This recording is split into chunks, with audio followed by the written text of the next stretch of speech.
Okay, so good day everyone. I am Edwin J. Bulando, a fourth year student and also a student intern. So I will be the one who will continue to discuss about cognitive psychology. So for our last two topics, we will discuss about motivation and emotion. So the two topics that I have mentioned is very important because it will help us understand why we do the things that we do and also why our behaviors can change when our focus shifts or gets redirected. So emotions also is important because it's part of everything that we do. It affects our relationship with others, our own health, and as well as it can influence important decisions. So for now, let's discuss first motivation. So what is motivation? It is the state in which an organism experiences an inducement for incentive to do something. So example for that is rewards when you do something. So when we say inducement, it is a thing that persuades or influences us or encourages us to do this certain something for us to receive a certain something. A very simple example for that is hunger. When you are hungry, it will motivate you to look for food. Mangita kag food sa inyong kusina, mag-abri ka sa inyong ref, to look for food. That is your action. So, your motivation is the food to satisfy the need for hunger. So, the word itself comes from the Latin word mover, which means to move. Motivation is what moves people to do the things that they do. So sa karon, we are all engaged with webinar meetings or any virtual meetings na invite us. So what motivates us to join such? Nandoon na yung mga incentives. Um, when you are invited to a webinar, the motivation or the reason why you joined is because of the incentives that you will receive. One good example for that is your attendance. Yung attendance kasi yung prof na yung mga plus points, or a great example for that is e-certificates, which is very useful. Minsan na yung mga rewards like cash prizes or load prizes, mga nga na. So, you are to move or to do these certain things, you are motivated to certain things because it will satisfy a need or you will receive something out of what you will do. So karon, for those who are watching and listening, let's apply this at this very moment because I really want you to listen.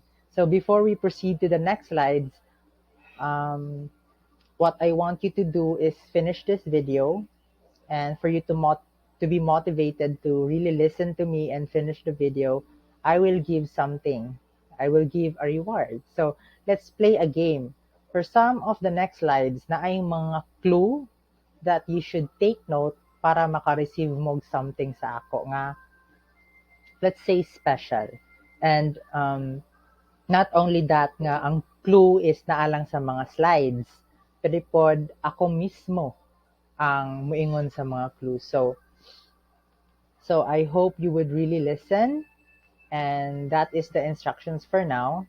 So I hope that the certainty of the reward will motivate you to pay attention to what I will discuss. Okay, so let's start with the next slide. There. So let's discuss first about theories of motivation. Minus KIR, minus KIR. So first theory, we see here evolutionary perspective.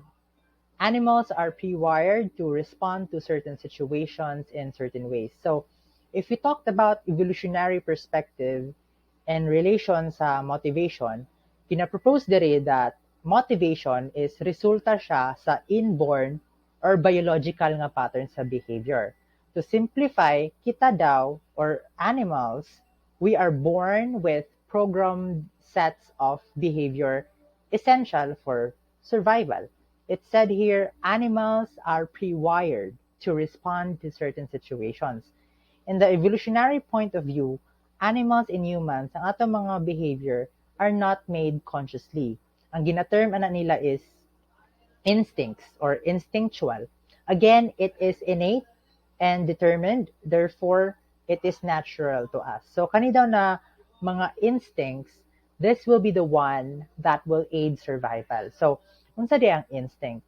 Instinct is is our natural behavior or response to certain situations. So, I will emphasize that it is not learned, rather it is inherited. It is an inborn pattern of behavior. So kani nagasuggest nga kita daw we are motivated to behave in certain ways because we are evolutionary programmed to do so. For example, sex. That is an instinct for reproduction. So, for animals, another example for that is seasonal migration. Animals did not learn to migrate. Instead, it is an inborn pattern of behavior. So, in the aspects of humans naman, na ay mga gipropose nga mga human instincts, na daw diri ang fear, anger, love, shame, and or modesty, and daghan pa to. I guess 18 instincts ang ilahang gi-provide. Pero this theory, ang problem lang ana is that dili jud niya gina-explain ang behavior. It only describes it. So, we act on impulse. We are pre-wired to respond to certain situations in certain ways. They describe it, but they do not or wala jud attempt on explaining why this instinct exists in humans. So, I also pala, there's another comment na that much of our behavior or much of human behavior is learned, dili daw instinctual. So the instinct theory or evolutionary theory is na push aside siya in favor of other motivational theories. So we have here drive reductionism and homeostasis. Define it, tension motivates us to behave in certain ways that restore us to a resting state.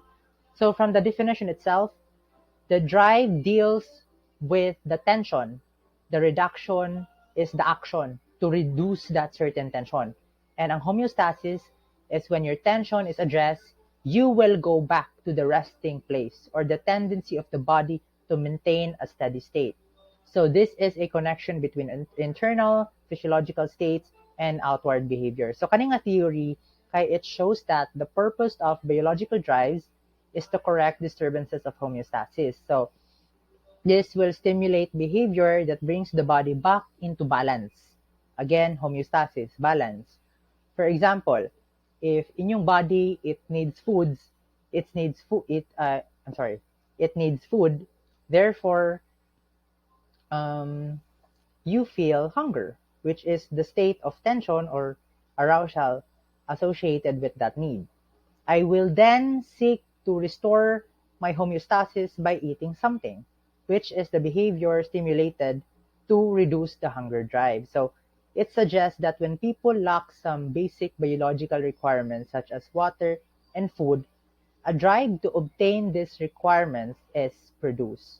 So in this perspective, naatay duha ka drives.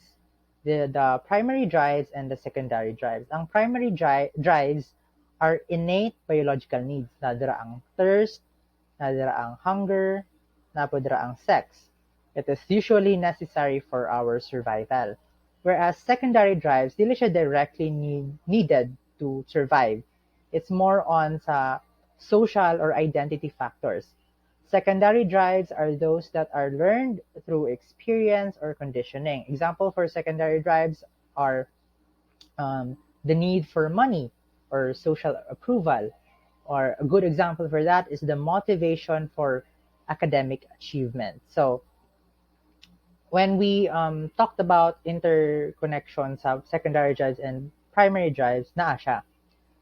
It can be the second drives can be associated with primary drives because the satisfaction of secondary drives indirectly satisfies the primary drives. For example, your desire for wealth is not necessary for survival, right? So, but however, ang wealth maka-provide siya og money nga possible for you to acquire food, shelter, or any basic needs. Thereby, indirectly, ginasatisfy ni secondary drives ang primary drives. Okay? So again, to simplify, primary drives are related to biological needs of the body. Secondary drives are related to prior experience and learning without the fulfillment or any biological needs. Pero though it explained well the action that we take to reduce tension created by needs, ang comment about this theory is that dili niya ma-explain all the human motivation because dili mostly about drive ang mag-motivate sa person to do a certain thing. Because example, some people eat masking wala sila gigutom. The behavior may not be related to the biological balance. So for the third one, we have the search for stimulation. Organisms seeks to increase sensory stimulation and activity. So according aning approach, kita daw, we are motivated to maintain a certain level of stimulation. So, di ba, sa drive reduction, if ang arousal or tension is high, we try to reduce them. Diri nga approach, if ang levels of stimulation and activity is low, we will try to increase them by seeking stimulation. So, people differ in their optimal level of arousal. For example, if ang arousal level nimo is low, you would watch exciting movies or go for outdoor activities like jogging. Pero when your arousal is too high, you would probably relax, such as pag-meditate or mag-read a book. In other words, when your level of arousal is too low or too high, you will seek ways to raise or lower it. We are motivated to pursue actions that help maintain an ideal balance. Again, guys, ideal balance. Another example for this is bungee jumping, parachuting as a recreation, rock climbing, and even watching horror movies. Those are all activities that increases the inner state of tension and arousal. And many people love doing these activities. So why do people search for stimulation if dili ni makareduce sa certain tension or makarestore sa homeostasis? We have to know that there are different types of needs, different effects of arousal, different incentives, and different levels of importance attached to many forms of behavior. So it's like you are motivated to maintain an ideal level of arousal. Again, it is a seek to increase sensory stimulation and activity. Therefore, we are motivated through a stimulus drive. So that is the search for stimulation. So for the fourth one, we have humanistic theory. So Abraham Maslow stated that people are motivated by conscious desire and personal growth. So naadri na ang hierarchy of needs. So nagadeal ni siya with people's motives. Naka-range from biological to social ranking. So let's see here. So he believed that people strive to climb the hierarchy of needs in order to reach self-actualization or fulfillment of unique potential. So makita ninyo, ang mga basic needs are at the bottom, niya ang mga higher level needs kay naa sa top. So before ma-satisfy si higher order needs, the primary needs must be satisfied first. So Maslow's hierarchy of needs defines motivation as the process of satisfying certain needs that are required for long-term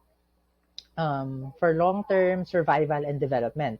Again, as I have said, long-term, because the more it is satisfied, the more that it is secured, the more nga it can no longer be a motivator. So as we began to satisfy that certain need, we can now proceed to the other higher order na mga needs. So for example, if someone is starving, it is quite unlikely nga he will spend a lot of time or any time at all wondering whether other people think he is a good person. So instead, all of his energies is naara sa it's geared toward finding something to eat. So what are those orders of needs? So Maslow divided human needs into a pyramid that includes physiological, safety, love, belonging, self-esteem, and self-actualization needs. Again, higher order needs can only be pursued when the lower needs are met. So self-actualization is the point nga seldom reach at kani.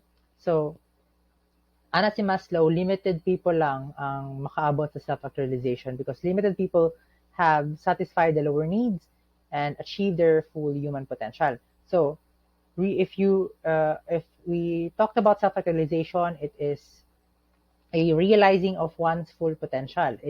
You are a creative, mature, you have creative, mature expression, quest for spiritual enlightenment, pursuit of knowledge, or the desire to give to society.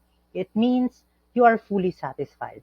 In Ana si Maslow, this continuous pursuit of self-actualization is unattainable by most individuals. So, seldom lang ang makaabot ani. Why? Because humans are innately insatiable. It means humans can never be satisfied. So, for the last theory, we talked about the humanistic theory. For the last part is cognitive perspective on motivation. So cognitive perspectives on motivation, Piaget's cognitive development theory, sees people as natural scientists. So naadiri ang idea of cognitive dissonance or the cognitive dissonance theory, which says that people are motivated to hold consistent beliefs to justify their behavior. So this approach focuses on how a person's motivation is influenced by their cognition or mental processes. So kaning nga theory, naadiri ang kaning cognitive dissonance theory, gina-propose niya that people have a motivational drive to reduce contradictory cognitions. How do they do it? They either change or justify their attitude, beliefs, and behavior. So to understand this, let's give an example. Smoking cigarettes increases the risk of cancer, which is threatening siya nga concept para sa mga tao nga naga-smoke.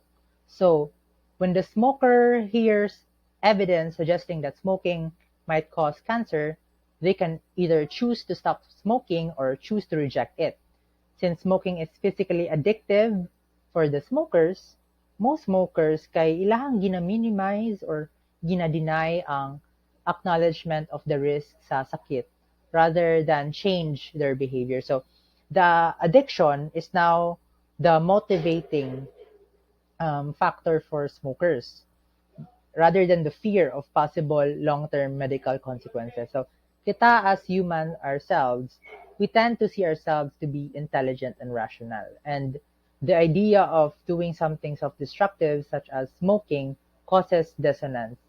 O para ma-reduce na ang the uncomfortable tension of hearing that smoking can increase the risk of cancers, smokers might make excuses like mingon sila maraming gihapon mamatay man gapon ta, like that. It is a cognitive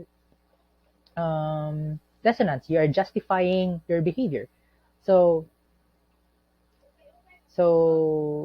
yeah, that is cognitive perspective of motivation.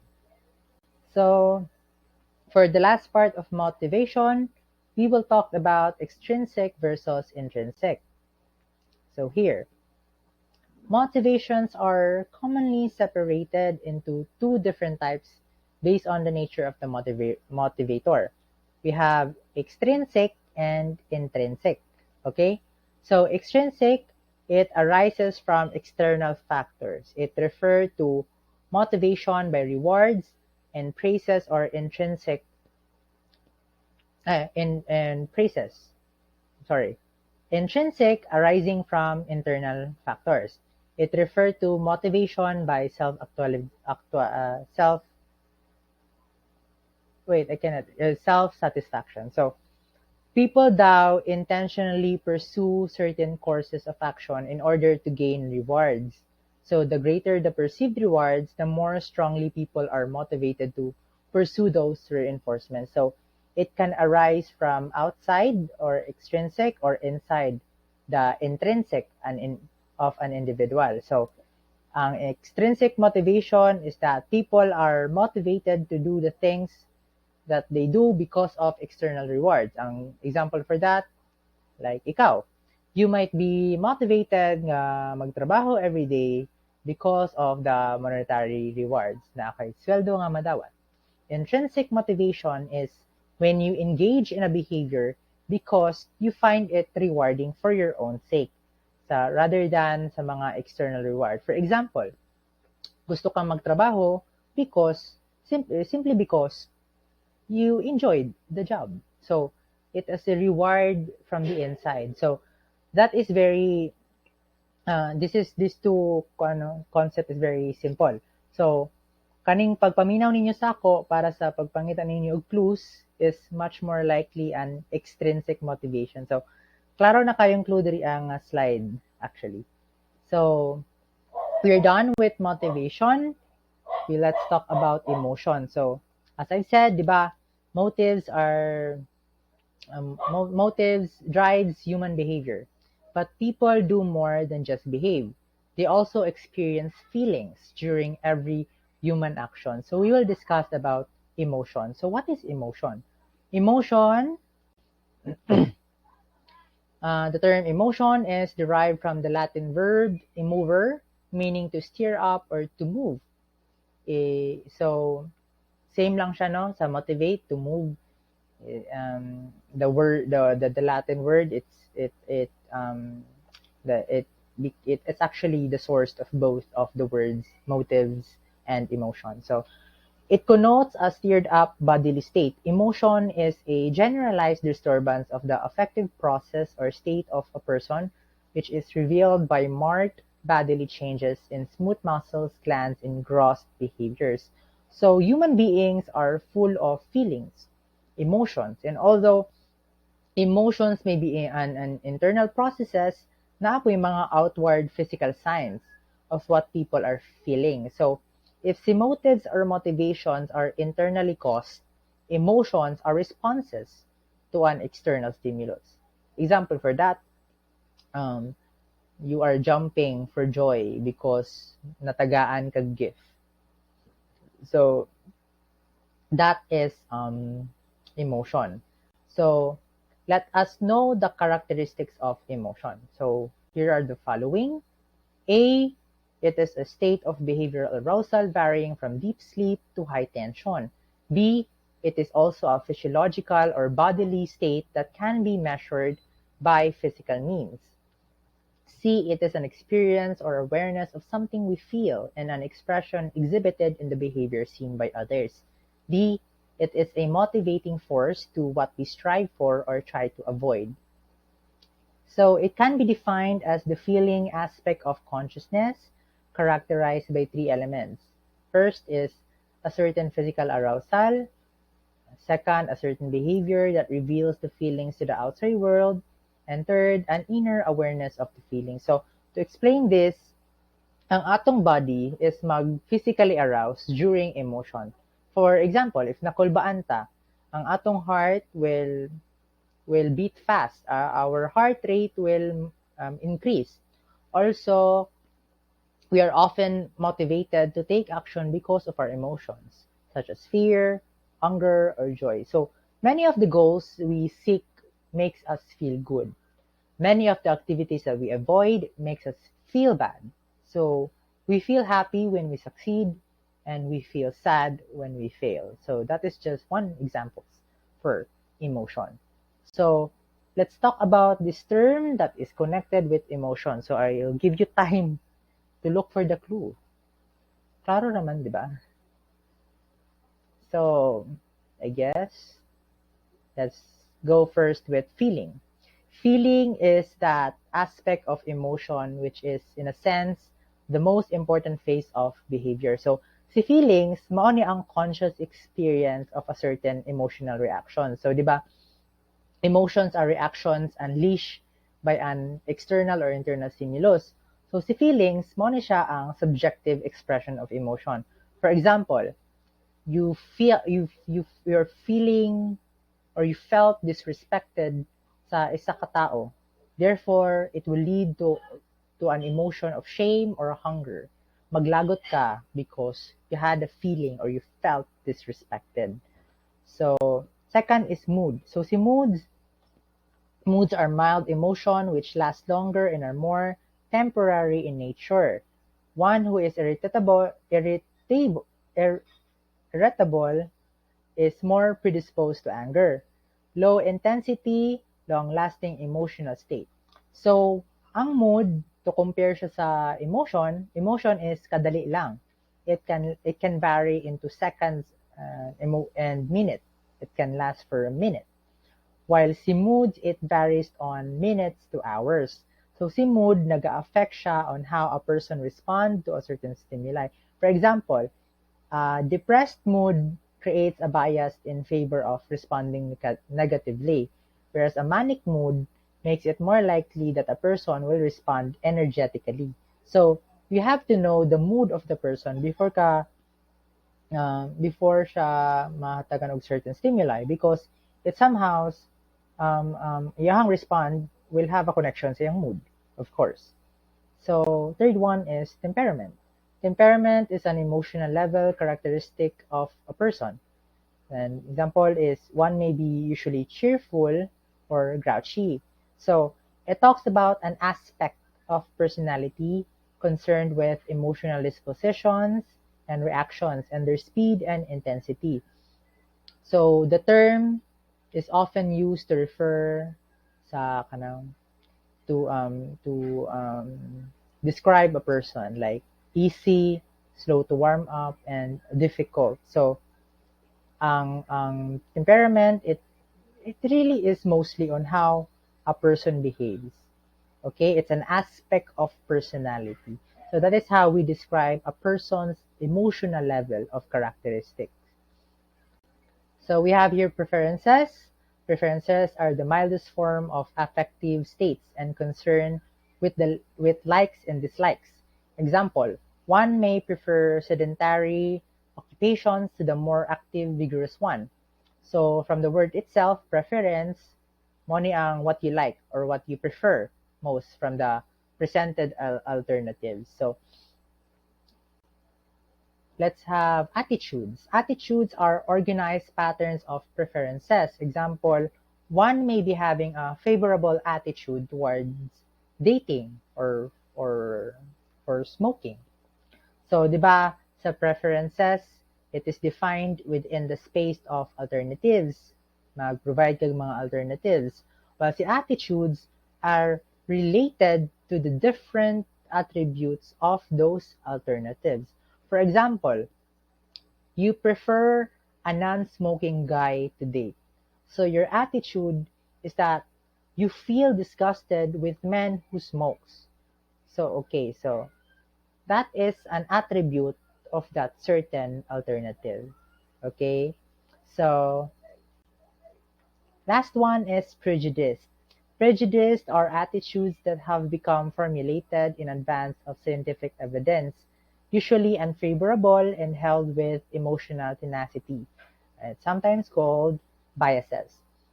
So prejudice is an attitude of mind that predisposes one to favor something. So it is an attitude na most likely malabel siya as unfavorable, negative. For example, ang prejudice towards gay males or any homosexual, nag-associate siya on the disposition to experience disgust.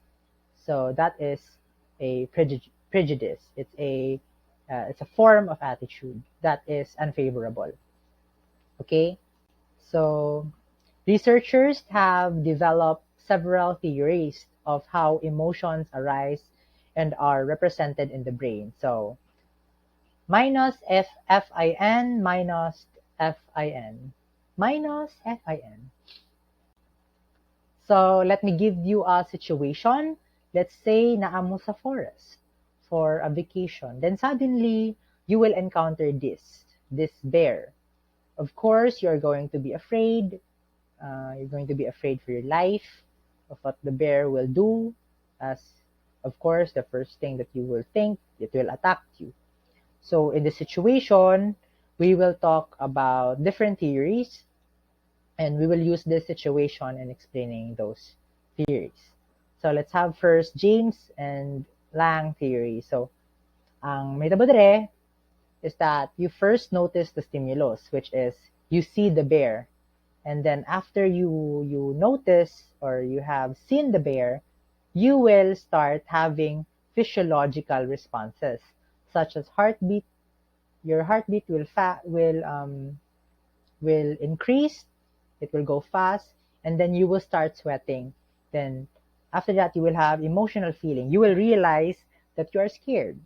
Your emotions of fear results on how your body responded to a stimulus. So, mo na ang concept siyang theory. First, you notice a stimulus, and then your body will respond, and then your body will the emotions, which is fear, is actually resulted from the response of your body, okay, from that certain stimuli. So mo na siya.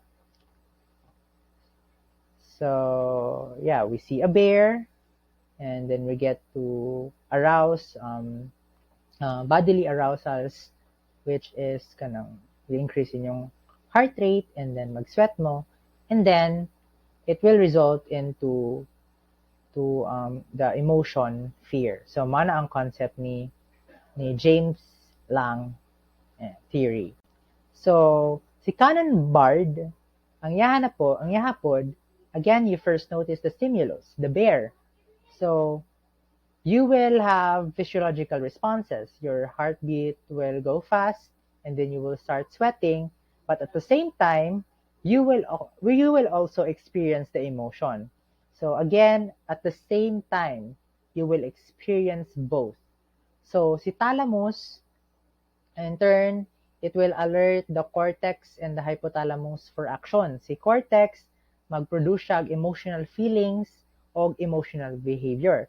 So si hypothalamus, mag-trigger siya chain of events that arouses the body. So if you see the dangerous bear, your brain activity will will simultaneously produce bodily arousal. For example, katong heart rate mag-increase, and then you will start sweating. And then you will run and you will feel fear again at the same time experience. So mana ang kay Canon Bard. So kay Schachter-Singer theory of emotion, again, let's use the same situation. First, you will see a stimulus. You will notice that there is a bear, and then you will have arousal, physiological response, heart beats fast, and then you will sweat. Okay, so the physiological response and appraisal occur simultaneously. Okay, it said here arousal plus label. So nadri ang physiological response, naapod ang appraisal. Okay? It occurs simultaneously. It occurs at the same time. So you will identify the stimulus and understand why it led you to feel that certain emotion. So you will, okay, let's say that you have noticed the bear, dool na sa inyo ha. And then your physical, your bodily response is your heart rate will increase, and then you will start sweating, and then you will appraise, you identify you identify through your brain na I bear that could hurt me, therefore I am scared. So dara na mag-result into feeling the emotion, which is fear. Again, arousal plus label, or arousal plus appraisal of the why you should be afraid. Okay? So that is the concept of Schachter-Singer. So for the last one, we have the contemporary. So this one, kung ano na siyang a figure, or kaninga model, it is integral. So it's an integration of the previous theories. So we put those three theories together in a single model of emotion. Mana ni ang contemporary model of emotion. So let's take the same example. Ang emotional stimulus is the bear, and then you praise or judge you judge it as a threat or other cause of emotion. So you will know that you are in danger. Therefore, your heart rate or your heartbeat starts to pound so fast. Then you will start sweating. So ang appraisal will also be released, and it will also release innate emotional expressions. Kung sa man yung mga emotional expressions, it can be seen in your face. Uh, the fear, like mag-uol ka, and your posture becomes tense. At the same time, your appraisal leads to adaptive behavior. So, sa mga behavior nga imong buhaton, of course, if, as you heard the fight and flight response, you will you will run. You will run from that stimulus, the bear. And it also causes a change in consciousness that you recognize as the subjective experience of fear. The intensity of this emotional feeling is directly related to the amount of arousal taking place in your body. Again, there's a stimulus, and then you will have emotional appraisal. You will notice that there is a threat, and these four things na nakabox dire, it will result into this four. You will change. You will have bodily arousals. Then you will have emotional behavior. You will have emotional expressions, and of course, you will have emotional feelings, which is fear. So, gisagol-sagol na lang na siya. Okay? So that ends my discussion for the last topic of cognitive psychology. So I hope that you learned something from me through your active listening, maybe because of the reward that I have promised. So there are 5 words from the given clues. The first person who will send me the right answer will receive a special prize. So the second and the third person will receive a load. So please PM me sa naa diri nga details. And thank you for those people nga naminaw jud. So salamat sa inyo ha. I will see each other later, or yeah, I guess later. Okay, thank you. Have a good day.